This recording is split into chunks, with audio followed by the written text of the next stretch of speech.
After weeks of doom and gloom, Donald Trump's presidential campaign is finally getting back on track.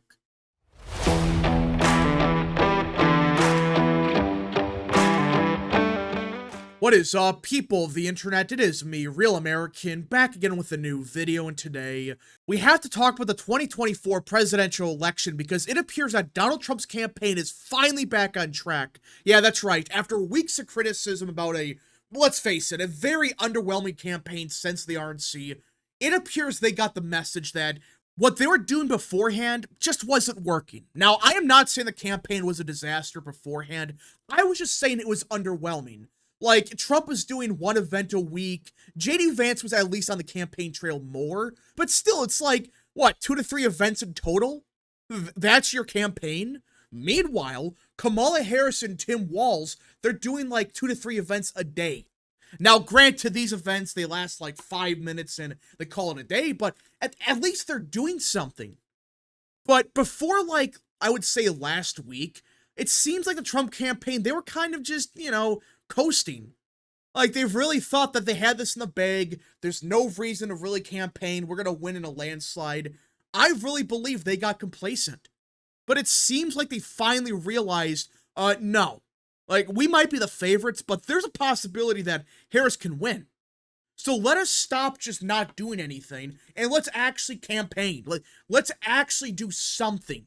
And that's what the Trump campaign just did. Look at this. On Monday, Trump's in Pennsylvania. On Tuesday, he's in Michigan. On Wednesday, North Carolina. Thursday, at the Arizona border. Friday, he's in Nevada and Arizona. Yeah, he's doing a bunch of events. And JD Vance, he's doing a couple of rallies in Philly, Kenosha. He's doing one in Georgia. This is what we've been begging the campaign for weeks. I'm glad they got the message that, okay, we cannot just sit back and do nothing. We got to get Trump on the campaign trail because just like Obama, for whatever reason, when Trump does a rally, a bunch of them, he gains momentum. There's something special about a Trump rally, just like the Obama rallies. It seems like every time he does a bunch of them, he just gains more and more support. He gains momentum. This happened back in 2016, even back in 2020. These Trump rallies, especially when there's like 6 of them in 2 days or something, that's when he has his most momentum. Every time. And that's what the Trump campaign needs right now. They need Trump doing a bunch of events daily. Do it every single day. Have 2 to 3 events each and every single day. Have JD Vance doing other stuff as well.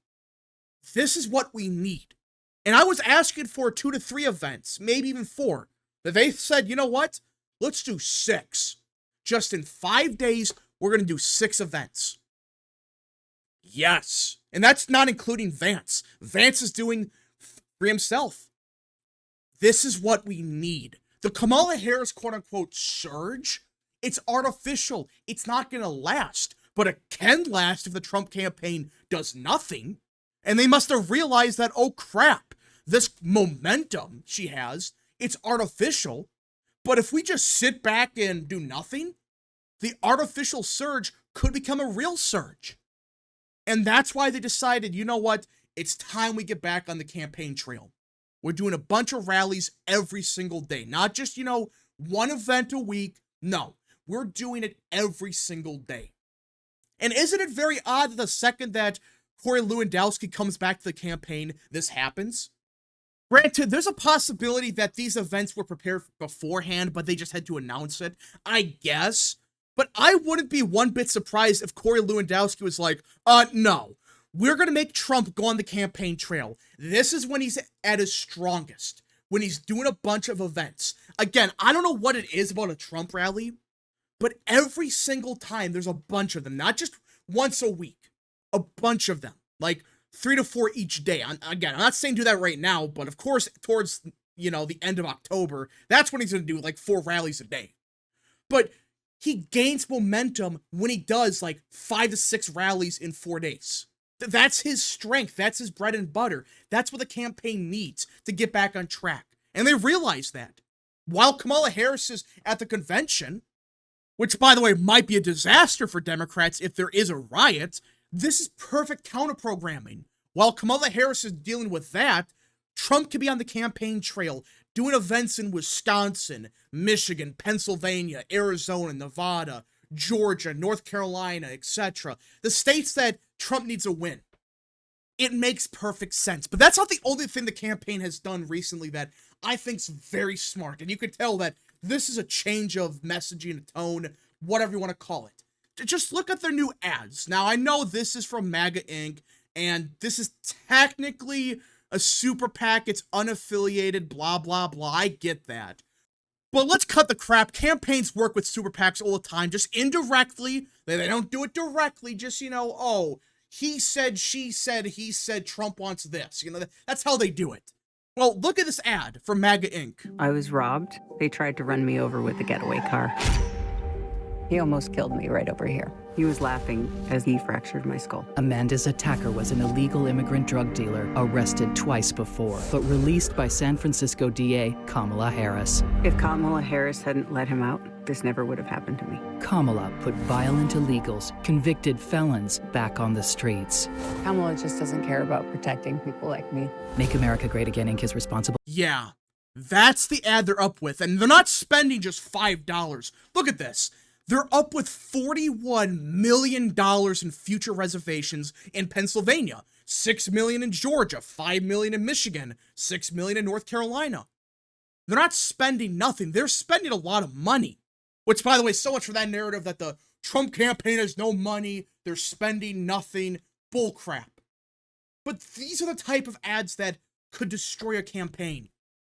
You notice it's right on message. It's not just some cringeworthy ad about Kamala Harris, socialism, which you could attack her on for the whole economic proposal, fine. But this actually talks about something that people care about. Law and order, immigration. The fact that when Kamala Harris was the DA, this happened. She let the illegal immigrant right back on the street.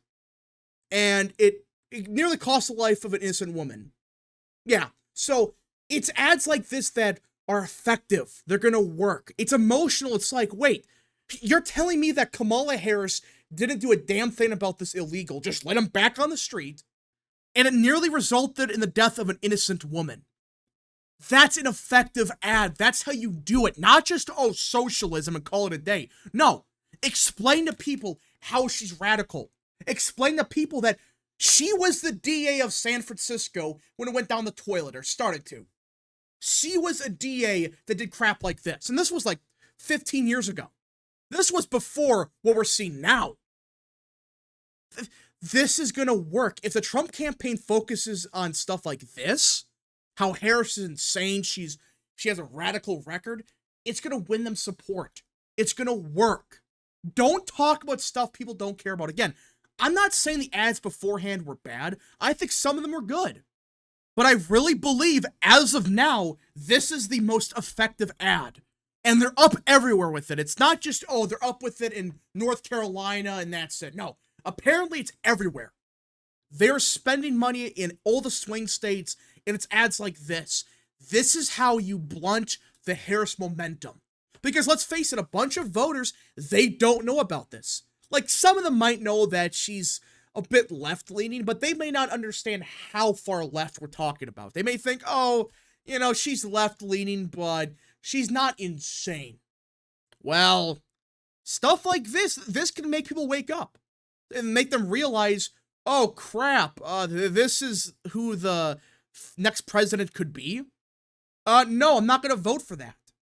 That's why it works. But in my opinion, of all the changes with the Trump campaign the past week, whether it's new staff, whether it's the new events they're actually doing something, and the new advertisements, you could argue the best change the campaign has done as of now, and I know this sounds kind of crazy, is get Trump back on Twitter.